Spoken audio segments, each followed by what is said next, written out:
Welcome to the global community of learners on the unccelearn.org site. You are going to be doing 5 courses. 1. The introductory e-course on climate change. 2. Children and climate change. 3. Cities and climate change. 4. Human health and climate change. 5. The open online course on gender and environment. Gender and environment. Module 6. Gender, chemicals and waste. Like in their legend of the Seven Sisters, members of the Kunga Chuta indigenous community crossed Australia to make their cry heard.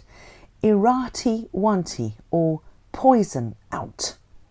From their isolated inland villages in the south of the country, where many Aboriginals live in conditions of extreme poverty, the Kunkas travelled great distances to Canberra to protest against the creation of a nuclear dump on their land. Despite being a desert, this was still the place they belonged to, and they knew that everyone would have been poisoned if they had failed to act. We are the guardians of this country. We, women, have rights over this country. We protect it. We do not want money. We want life and land for our sons and daughters. Kulini, Kulini. Are you listening? After a long and difficult battle, the Australian government abandoned the project, and in 2005, the Kupa Piti Kunka Chuta, the Council of Senior Aboriginal Women, was nominated as a candidate for the Nobel Peace Prize. Chemicals can be beneficial for societies in many ways, supporting, for instance, agriculture and water purification.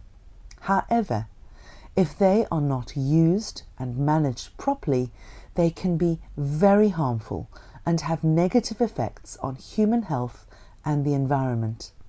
Furthermore, toxic chemicals have a greater health impact on vulnerable populations. But do these risks impact women and men to the same degree? How is gender linked to the uses, effects and management of chemicals and waste? Why you should take this module. This module will explain the dynamic between gender, chemicals and waste, as well as its relevance in strengthening the ability to deal with their negative implications and to promote sustainable development. It will also show the importance of involving women in decision-making processes through examples of their leadership and present some concrete tools, recommendations and frameworks for integrating gender-responsive approaches into the management of chemicals. In the end, you will have the opportunity to share your opinion on how to take action. Let's watch the video. What does gender have to do with chemicals?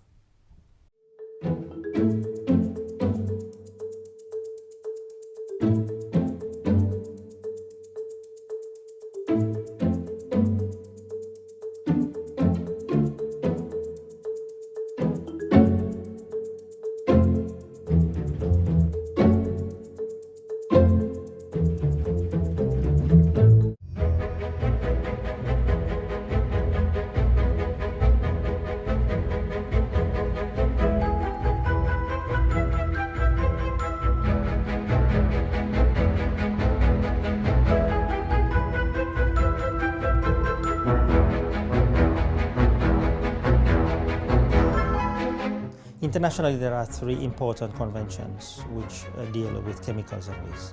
This is the Basel, Rotterdam, and Stockholm Conventions. They help us to manage chemicals so that it protects our health and the environment and also prevents waste from being dumped everywhere around our planet.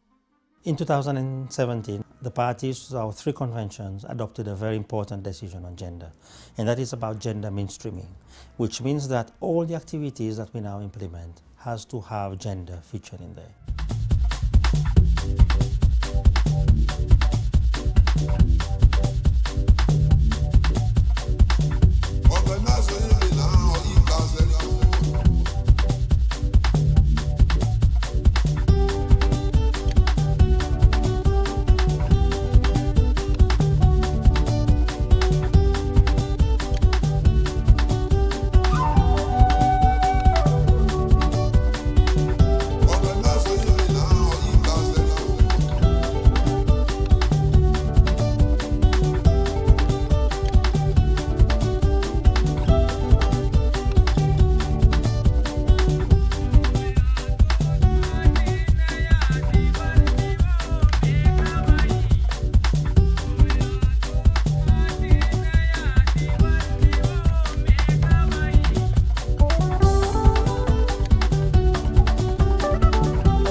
Bringing women's involvement and gender issues to the forefront of the chemicals and waste agenda is absolutely the key, because it will support economic empowerment of women and girls and give them the voice to participate in the decision making.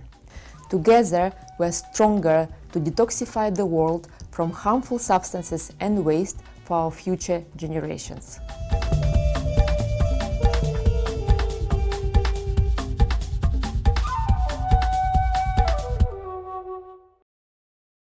Learning objectives.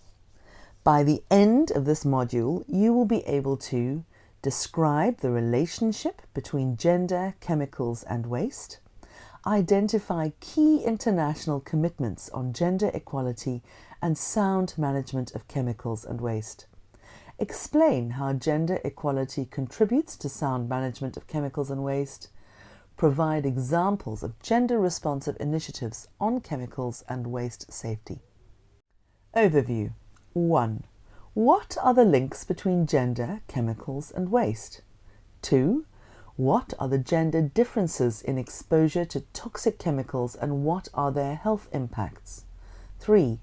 How do gender-responsive approaches contribute to effective policies and projects for the sound management and chemicals? Let's look at 1. What are the links between gender, chemicals and waste? Section 1. Gender and chemicals. How are gender and chemicals linked? Why is it important to think about this relationship? Read on to learn more. A sneak peek into the numbers. Let's see if we can guess. What percentage of a woman's chemical burden can be passed on to her baby during gestation and via breastfeeding? Is it 78%, 33%, 53% or 13%? Up to 33% of a woman's chemical burden can be passed on to her baby during gestation, through the placenta, as well as via breastfeeding. Women are often not even aware of the health risks they are facing, given that chemicals can remain in the body for long periods and manifest themselves later in time. Thus, without knowing, they can put their baby's health at risk, including lifelong health effects. A sneak peek into the numbers. Let's see if we can guess. What percentage of waste management companies that have contract services with local governments are run by women? Is it 35%, 70%, 47% or 7%? Overall, women lead only 7% of the waste management companies that have contract services with local governments. In many countries, given the absence of formal and adequate waste management services, women volunteer in community cleaning and waste collection activities. However, when these activities are institutionalized and taken over by a contracting company, most of the jobs, including key management positions, are assigned to men. Point of reflection. Can you think of examples where misuse and mismanagement of chemicals have different impacts on women and men? Write your reflections down. Biological factors. Different physiology affects exposure and impacts. Men and women. Chemicals. Benefits and harmful impacts. Chemicals bring a number of benefits to modern societies that often go unnoticed in our daily lives. However, despite important economic, social and health benefits, chemicals can be extremely harmful if they are not properly managed. Exposure to harmful chemicals, as well as their impacts, have a different effect on women, girls, and men or boys because of their physiological differences. Let's click on women and men to know more. Men. Studies have shown that men's exposure to environmental toxicants, particularly in industrialized countries, can affect their reproductive health.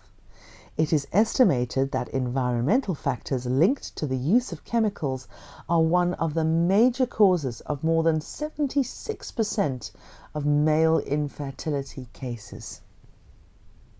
Women. Overall, women are more biologically sensitive than men to many pesticides. Throughout their lives, women have time periods: adolescence, pregnancy, lactation and menopause, during which their exposure to chemicals can bring major health impacts, as their bodies undergo changes that increase their physical vulnerability. Women's exposure to various harmful chemicals can result in serious consequences for their babies. Let's look at an example.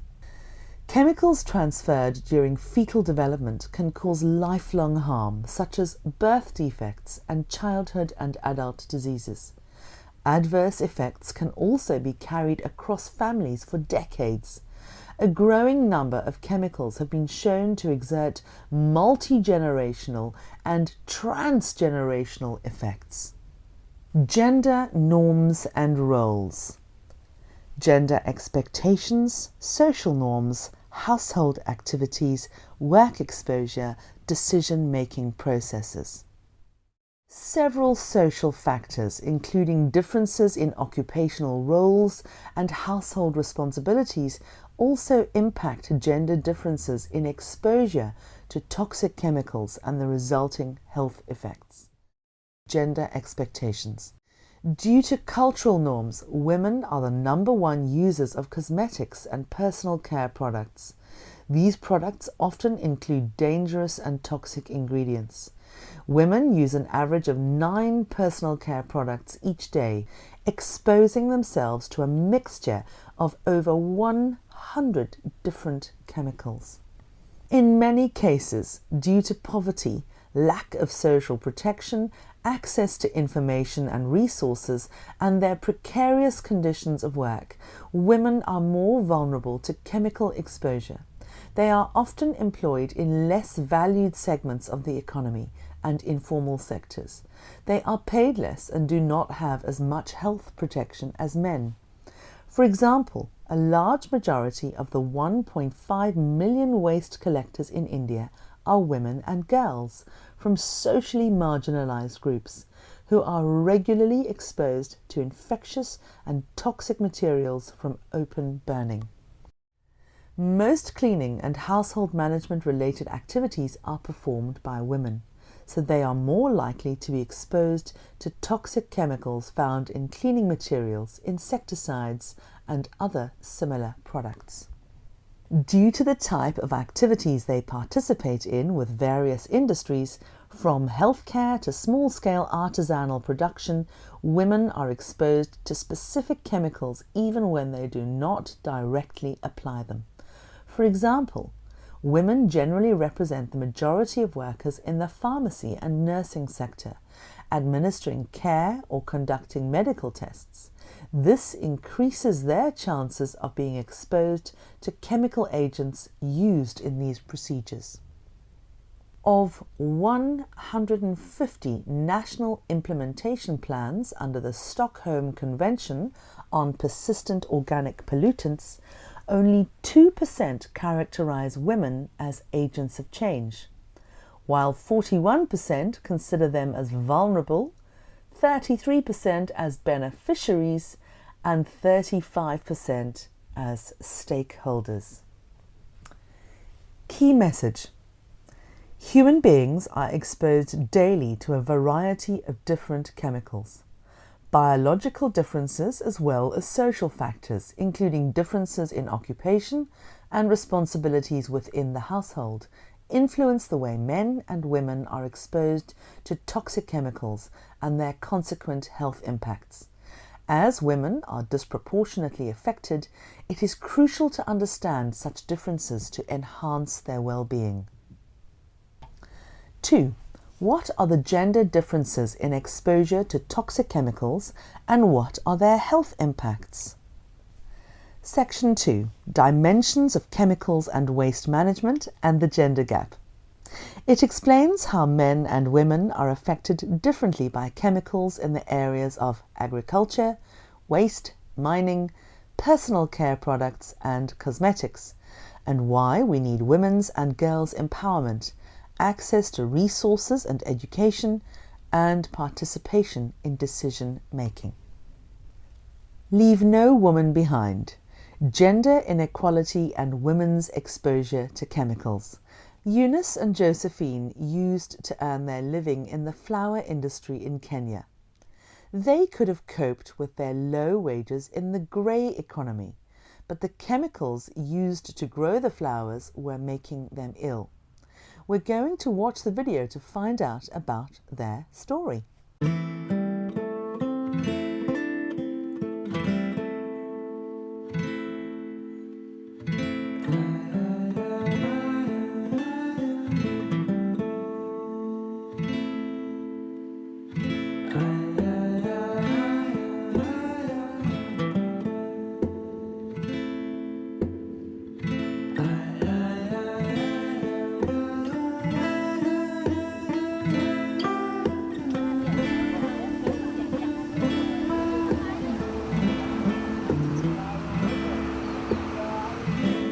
Nikiwa kwa maua, yani kunyonyesha, ukiwa na mtoto mdogo uweze mnyonyesha, juu hata ile ukiwa ndani tumbo inafura, pia hata kupumua inakuwa ni shida kupumua.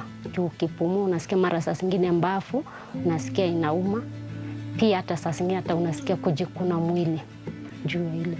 Yani za zile mnavuna, mkiharvest yani, unajua ikishapigwa dawa, ile dawa iishi. Na sasa ukisha harvest bado unaibeba na hauna protein, dust coat ya kuprotect yani. Sasa ile dawa inakushika, inaanza kujiasha, kujikuna, inakuasha. Zingine unastukia hata umegusa macho hivyo. Kwa nikienda kumwambia, niambie ukiwa umeshindwa na kazi, kuna wenye wanahitaji kazi kama umeshindwa.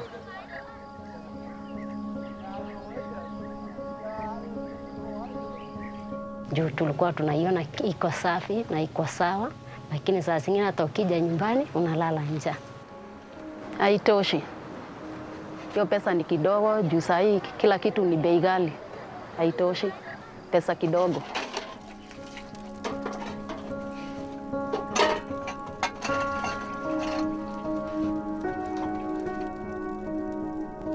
Sasa hao wenye nilikuwa nafanya kazi, sasa venye sasa nilishindwa na hiyo chemicals za kazi, sasa nikakuja nikakaa na wao hapa, sasa waendi shule. Chakula huwa tunafanya vibarua, saa zingine tukipata tunafanya, saa zingine ikikosa tunakaa. Kuna siku inakosa, tunalala. Umaskini unajua sasa ni venye unaweza kosa. Sasa unaweza kosa chakula, sasa sijui niseme aje.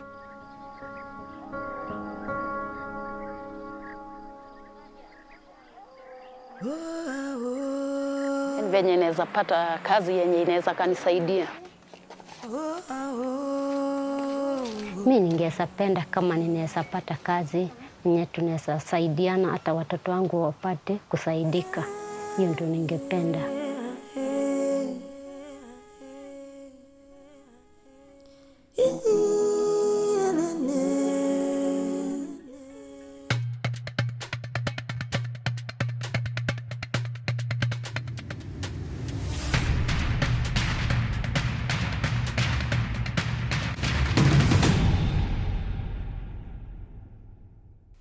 Different aspects of the gender gap. Agriculture in chemicals. The increasing industrialization of agriculture and the unsustainable use of fertilizers and pesticides have a high impact on human health and on the environment. The 70% and more. Given that women represent about 70% of the agricultural labour force in developing countries, they shoulder a large part of the burden of injuries and the use of toxic chemicals in this sector. In some countries, women make up 85% or more of the pesticide applicators on commercial farms and plantations. For instance, an estimated 30,000 women in Malaysia spray pesticides on an average of 262 days per year. 80% of the spraying is carried out with leaky handheld equipment. The gender uninformed impact.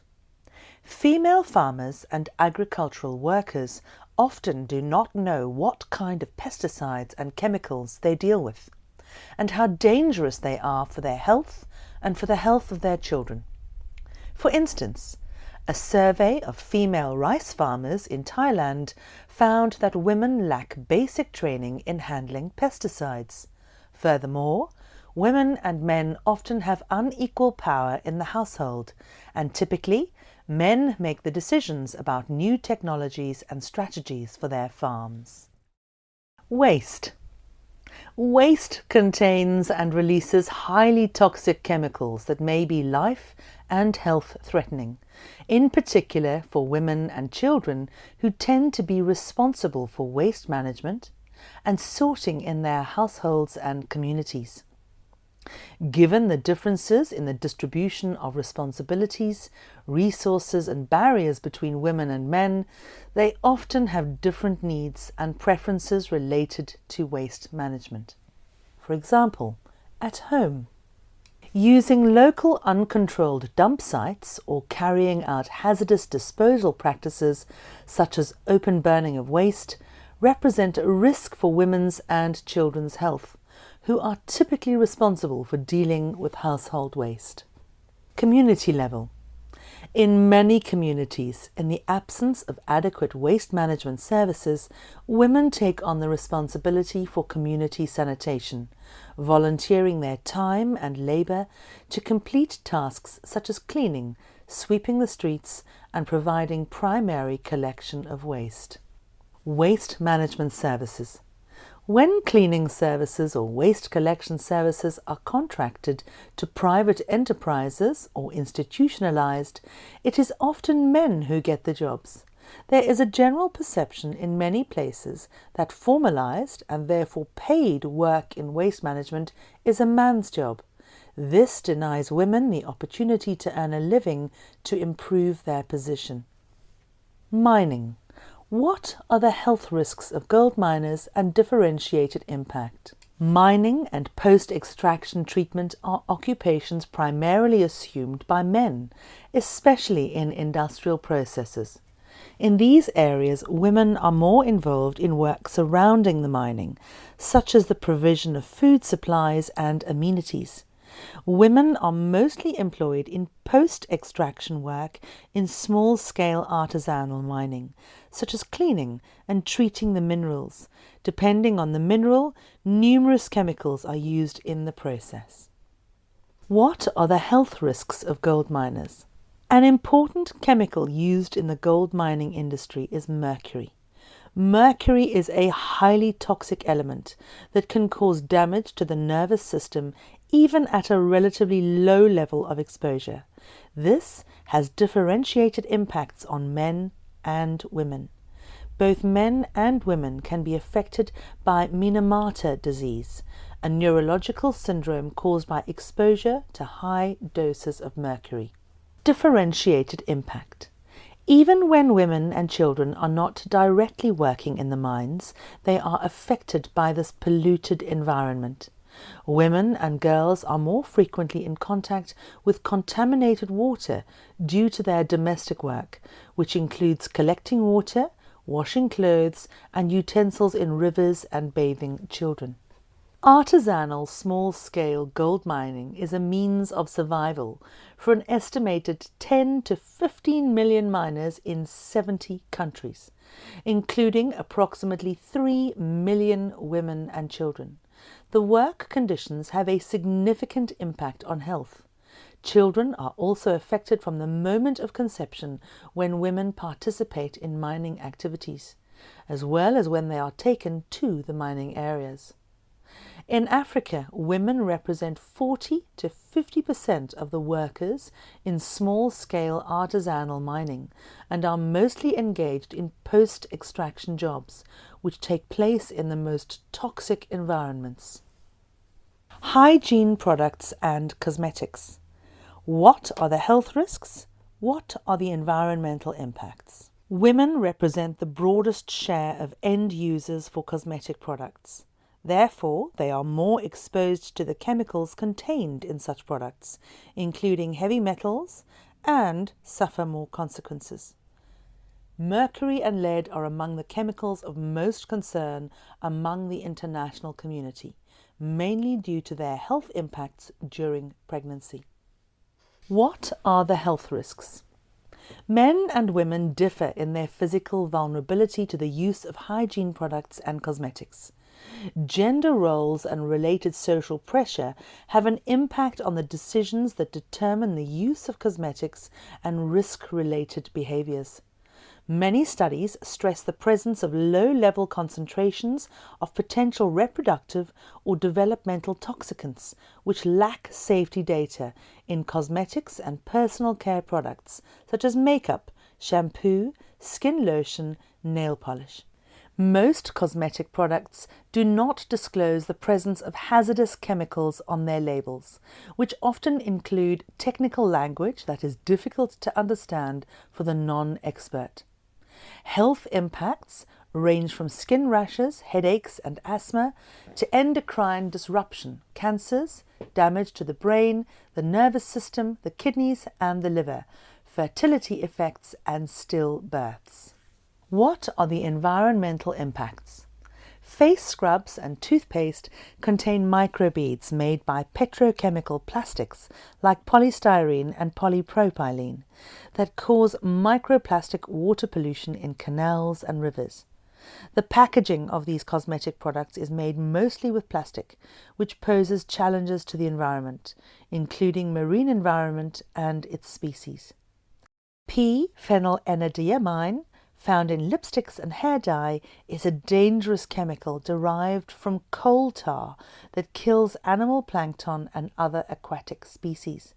Mercury, used in skin lightening creams, is released into the environment as it is washed from the skin. This can lead to environmental contamination, particularly as mercury may not be removed in sewage treatment facilities. Let's look at the example. In the countries where disposable menstrual hygiene products are available, the average woman uses over 11,000 tampons over her lifetime, leaving behind residue far beyond her lifespan. The tampons a woman uses in a year leave a carbon footprint equivalent to 5.3 kilograms of CO2. For example, it has been estimated that 20 billion menstrual pads, tampons and applicators which contain toxic ingredients are dumped into North American landfills every year. What are the opportunities to bridge the gap? Opportunities. Educate both women and men on the risks associated with chemicals, taking into account gender disparities in access to information. raise awareness of the linkages between chemical exposures, the effects on human health and the environment, and gender differences in risks and impacts. Support mandatory labelling of all chemicals in products to ensure the right to information. Promote a multi-stakeholder approach to ensure the participation of women and vulnerable populations in policy development and decision-making processes for the sound management of chemicals. Implement the polluter pays principle and the precautionary principle for chemicals that are harmful or suspected to be harmful to human health and the environment through regulatory measures. Gather gender disaggregated data and research on the intersection between women and chemicals. Strengthen women's rights, in particular their participatory rights in all aspects of decision making, chemical production, use and disposal. Key message: sound management of chemicals that incorporates gender-responsive approaches is crucial to the achievement of sustainable development, including poverty eradication, improvement of human health and environmental conservation, equal access to information on chemical safety, risks and management, as well as women's empowerment and participation in decision-making are key priorities. Section 3. How do gender-responsive approaches contribute to effective policies and projects for the sound management of chemicals? Gender, chemicals and waste, a framework for action. How do we address the gender gap? Learn more about how gender considerations have been integrated into international commitments, national policies, projects, and local initiatives to address the harmful effects of chemicals more effectively. A series of case studies illustrate good practices. Gender mainstreaming. International. Exercise, drag and drop. The Basel, Rotterdam and Stockholm BRS conventions aim to protect human health and the environment from the negative effects of hazardous chemicals and wastes. Try to match each convention with its description. Once you submit, you will be able to see the correct answer. Stockholm aims to eliminate dangerous persistent organic pollutants, POPs, and to raise awareness of the dangers of POPs. Rotterdam requires applying a prior informed consent procedure which provides for a national decision-making process on import of hazardous chemicals listed under the Convention. Basel. Its objective is to protect human health and the environment against the adverse effects of hazardous wastes. The three conventions together cover elements of the cradle-to-grave management of chemicals. The Bâle Convention on the Control of Transboundary Movements of Hazardous Wastes and Their Disposal. Adopted in 1989 in response to concerns about developed country companies dumping hazardous wastes in developing countries, the Convention covers a wide range of wastes defined as hazardous, based on their origin and/or composition and characteristics, as well as two types of wastes defined as other wastes, household waste and incinerator ash. Its aim is to control transboundary movements of hazardous wastes and their disposal based on the concept of prior informed consent. This means that a transboundary movement in hazardous wastes covered under the Convention can only take place if and when all states concerned have given their written consent. The Convention, which has 186 parties as of May 2018, provides for cooperation between parties, ranging from exchange of information to technical assistance, particularly to developing countries and countries with economy in transition. Rotterdam. Rotterdam Convention on the Prior Informed Consent Procedure for certain hazardous chemicals and pesticides in international trade. Adopted in 1998 in response to the dramatic growth in chemicals trade and vulnerability of developing countries to uncontrolled import, it has the following objectives: to promote shared responsibility of certain hazardous wastes in order to protect human health and the environment from potential harm, to contribute to the environmentally sound use of those hazardous chemicals by facilitating information exchange about their characteristics, providing a national decision-making process on their import and export, and disseminating these decisions to parties. It has 160 parties as of May 2018. It covers pesticides and industrial chemicals that have been banned or severely restricted for health or environmental reasons by parties, and which have been notified by parties for inclusion in the prior informed consent procedure. The Convention requires exchange of information on a broad range of potentially hazardous chemicals when it comes to the trade of these chemicals. Stockholm Convention on Persistent Organic Pollutants.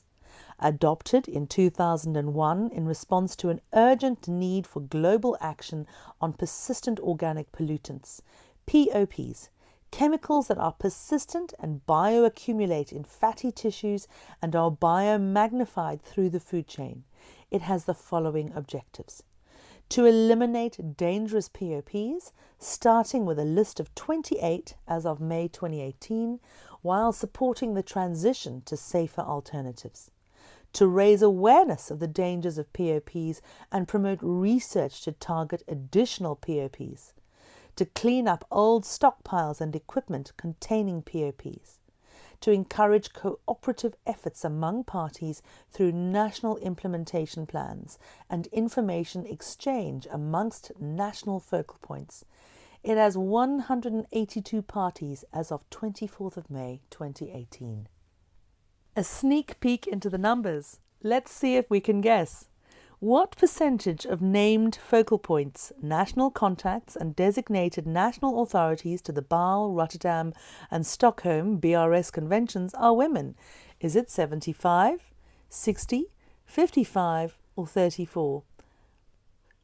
It is 34%. Designated national focal points and contacts act on a party's behalf in the performance of the administrative functions required by the conventions. 34% of named focal points, national contacts and designated national authorities to the BRS conventions are women, while 66% are men. The BRS conventions intend to protect human health and the environment from the negative effects of hazardous pollutants. In order to successfully reach this goal, gender differences should be taken into consideration and mainstreamed through all the stages of policymaking, from the initial assessment of the issues and the effects of chemicals on the population to the equitable involvement of both women and men in the decision-making processes, including women's participation in the conferences of the parties, COPs, the convention's subsidiary bodies, and at the national level. Gender and the BRS conventions. Gender-responsive decisions. At the meetings of the conferences of the parties to the BRS conventions in 2017, parties adopted decisions BC-12-20, RC-8-13, and SC-8-23 on gender mainstreaming, recognizing that efforts are still needed to ensure that women and men, boys and girls from all parties are equally involved in the implementation of the three conventions and are represented in their bodies and processes, and thus participate in decision-making on gender-responsive hazardous chemicals and waste policies. The Gender Action Plan of the BRS Conventions. Gender and the BRS Conventions. This provides the guiding framework to ensure that gender concerns are mainstreamed throughout the work of the BRS Conventions. The objectives of the Gender Action Plan are to promote the consideration of gender issues in hazardous chemicals and waste management at the national and regional levels, develop an understanding and support from BRS staff on the issue of gender equality, ensure that the Secretariat's programs and projects are planned and implemented from the gender equality perspective, and support staff in achieving a sustainable work-life balance. The plan envisions gender equality as an integral part of the implementation of the Bâle, Rotterdam and Stockholm Conventions, including the Secretariat. Other international agreements: Minamata Convention on Mercury, Montreal Protocol on Substances that Deplete the Ozone Layer, Chemical Weapons Convention, Strategic Approach to International Chemicals Management, SAICM. Adopted in 2013, the Minamata Convention on Mercury aims to protect human health and the environment from anthropogenic emissions and releases of mercury and mercury compounds. The Montreal Protocol on Substances that Deplete the Ozone Layer. The protocol was designed to reduce the production and consumption of ozone-depleting substances in order to reduce their abundance in the atmosphere. The Guide on Gender Mainstreaming Montreal Protocol Projects raises important questions for consideration on gender and chemicals. Are women and men given the opportunity to participate in decision-making processes? Do both women and men have equal access and equally benefit from capacity-building activities and training? Are work environments of industries providing opportunities for women to take on leadership roles in sustainable industrial production? Chemical Weapons Convention. The convention aims to eliminate an entire category of chemical weapons of mass destruction.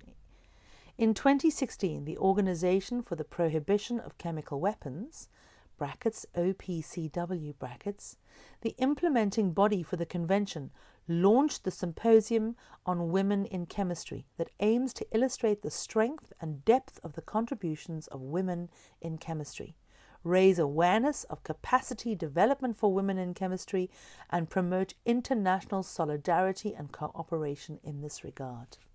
Strategic Approach to International Chemicals Management, SAICM. In 2002, the World Summit on Sustainable Development called for the development of SAICM. This approach addresses the significant health and environmental harms caused by chemical exposure and makes a global political commitment to reform how chemicals are produced and used to minimize those harms. Gender mainstreaming. National implementation plans under the Stockholm Convention. Article 7 of the Stockholm Convention on Persistent Organic Pollutants, POPs, specifies that parties are required to develop a plan for the implementation of their obligations under the Convention. These are the National Implementation Plans, NIPs, which need to be linked to the National Sustainable Development Strategy of the party. The plan should be reviewed and updated periodically. Article 7 also mentions that it needs to include the views of national stakeholders, including women's groups and groups involved in the health of children. 1. Support women's participation at all levels, including qualified women and men in the delegations of the parties and as committee members. 2. Ensure information sharing and promotion of documentation across women's organizations and networks to broaden stakeholders' understanding and engagement to complement party representation. 3. Explore connections and relationships between NIPs and national-level strategies on sustainability and strategies on gender equality. 4. Produce gender-related information in reporting, evaluating documents related to BRS conventions. 5. Promote capacity building around the importance of including gender-responsive approaches in reporting mechanisms to raise awareness. 6. Promote stronger institutionalization of gender policies in the government and increase women's role in decision-making on matters of chemical policies. 7. Recognize women's role in raising awareness and encourage projects that have a gender component and contribute to reducing the harmful effects of chemicals.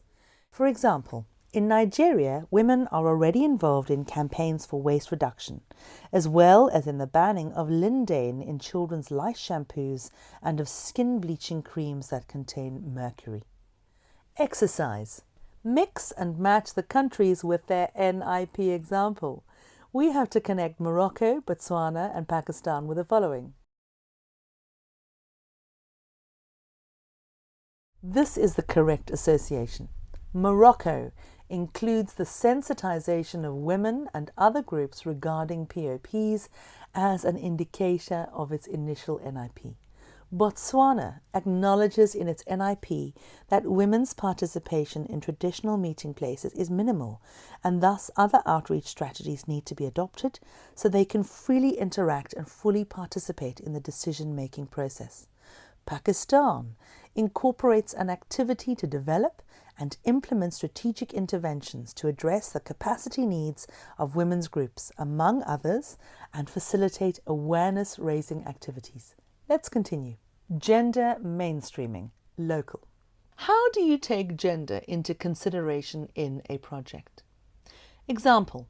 For e-waste projects, the following gender-responsive approach could be taken into account while designing the project.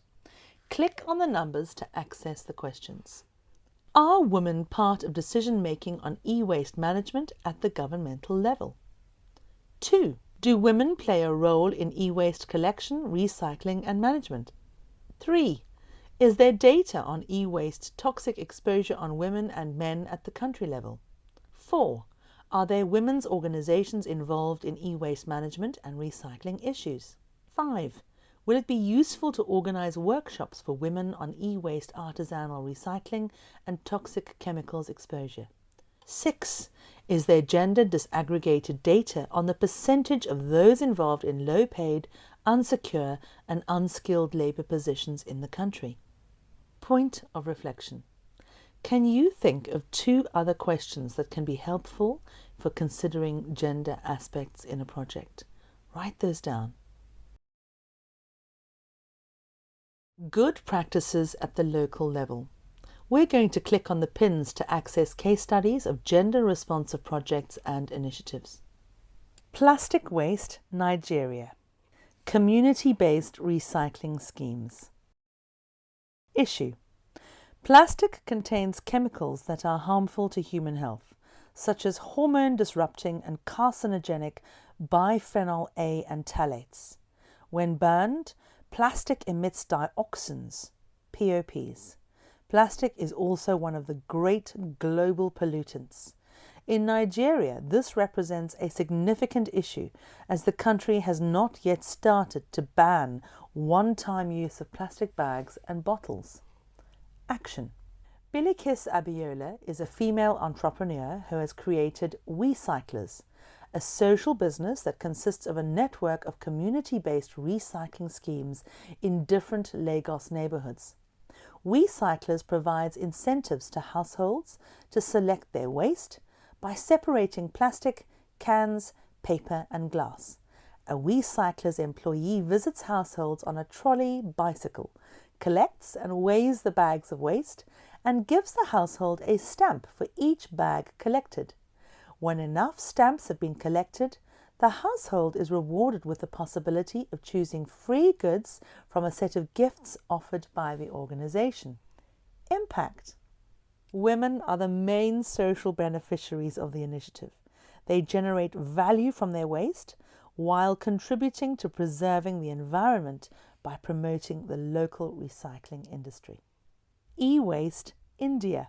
From Toxics to Green, the Responsible Electronics Initiative. Issue.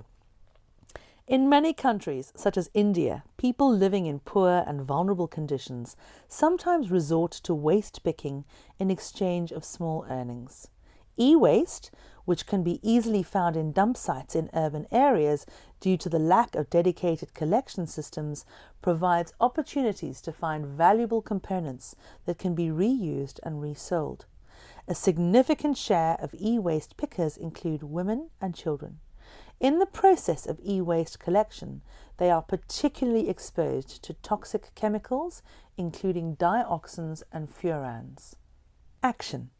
The Responsible Electronics Initiative trains informal sector workers, especially women, to serve as e-waste pickers and then sell what they have collected to authorised recyclers.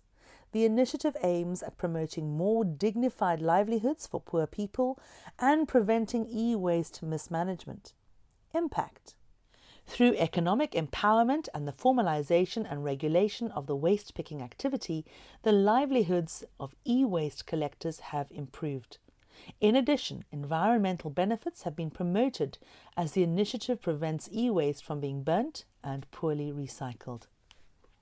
Pesticides, Indonesia. Agroecology practices, an alternative to pest control. Issue. In Indonesia, the number of pesticides has increased dramatically. More than 3,200 brand names of pesticides were officially registered between 2000 and 2017. In this context, farmers in agricultural plantations are exposed not only to highly hazardous or even banned pesticides, but also to unethical promotion of pesticides, insecticides or fungicides, with several negative consequences. In particular, reproductive health problems have been reported by women farmers. Action. The Gita Pertiwi Foundation is a local NGO that took the initiative of training women farmers on the effects of harmful chemicals, which pesticides to avoid, as well as the importance of reading labels before purchase and use. Agroecology practices are promoted as an alternative to pest control and as a sustainable way to ensure safe interactions between humans, plants, animals, and the environment. Impact. Community monitoring has been introduced as a mechanism of self-protection. Women farmers are encouraged to report harmful pesticides found in their areas to the authorities. Pesticides, Asia Pacific. Women's empowerment and sustainable agricultural practices. Issue. In the Asia-Pacific region, the increasing use of pesticides is significantly impacting agricultural production and, more generally, the environment. Rural communities and small farmers in these areas are also affected. Health risks arise from the use of pesticides, especially for women and children. Action. The Pesticides Action Network in Asia-Pacific, PAN-AP, advocates for the reduction and elimination of pesticides in the region. Working together with women farmers, the network provides documentation and data on the adverse impacts of these products. The initiative also provides leadership training for rural women and teaches them how to adopt ecologically sound and sustainable agricultural practices through dedicated publications, workshops, and training. Impact. Through awareness raising and training, women and communities are empowered to opt for non-pesticide-based agriculture and are able to replicate sustainable practices. Many of the farmers who have been trained by PAN-AP now practice organic agriculture. They also contribute to the growth of the network. PAN-AP has contributed to several campaigns, including one led by the NGO Tenaganita and female workers that stopped an operator in Malaysia and Indonesia from using dangerous pesticides on plantations. Key message. Gender-responsive policies and projects support the design of more effective, efficient, and inclusive chemicals and waste management systems. Opportunities for action exist at the international, national, and local levels. Point of reflection. What will you do? Please share your thoughts and ideas. Module summary. Due to biological and social factors, women and men are exposed to and affected by chemicals and waste differently. Women are more physically vulnerable to the impacts of chemicals and waste. This can have major negative impacts on their health, their babies, and their socio-economic development. Gender-based roles expose women and men differently to chemicals and waste and their effects in multiple areas, including agriculture, waste management, mining, and cosmetics. Sound management of chemicals and waste that incorporates gender mainstreaming considerations is crucial to the achievement of sustainable development. Gender concerns are mainstreamed throughout the work of the Bâle, Rotterdam and Stockholm BRS conventions through the Gender Action Plan. One of the biggest challenges is to make a convincing case to governments and policymakers to address gender in chemicals and waste policies, as there is a lack of global data in this area. Frameworks and guidelines on how to consider gender in chemicals and waste-related projects help bridge the inequality gap. Including gender-responsive approaches at the forefront of the chemicals and waste management agenda, including all relevant sections, will protect women and men today as well as future generations.